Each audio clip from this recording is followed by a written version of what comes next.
আসসালামু আলাইকুম।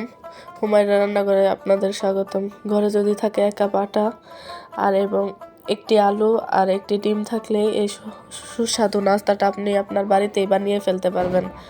অনেক সুস্বাদু এবং মজার হয়। প্রথমে 1 কাপ পরিমাণ আটা নিয়ে নিয়েছি, তারপরে এখানে দিয়ে দিয়েছি পরিমাণ মতো লবণ, দিয়ে এখন আমি এখানে দিয়ে দিয়েছি সাদা তেল, দিয়ে হাত দিয়ে ভালো করে মেখে নেব। ভালো করে মেখে নিতে হবে।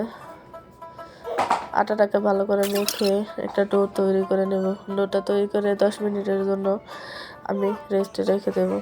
রেখে দেওয়ার পরে এদিকে নিয়ে নিয়েছি আমি একটি আলু আর একটি ডিম আর পেঁয়াজ কুচি আর মরিচ, 1 কাপ পরিমাণ মরিচের গুঁড়া, লবণ দিয়ে আমি এই ডোটা ভালো করে বানিয়ে নিয়েছি। নিয়ে একটা রুটি বানিয়ে নিয়েছি।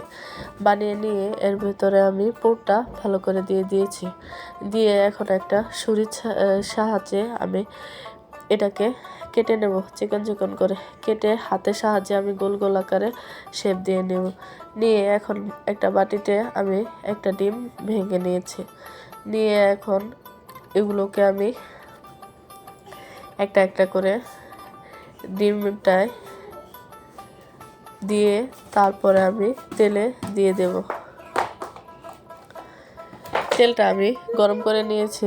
তেলটা আমার গরম হয়ে গিয়েছে। এখন আমি এক পিস করে উল্টিয়ে দেব। এটা ভালো করে ভাজতে হবে। মনে রাখতে হবে চুলার হিট যাতে লো ফ্লেমে থাকে।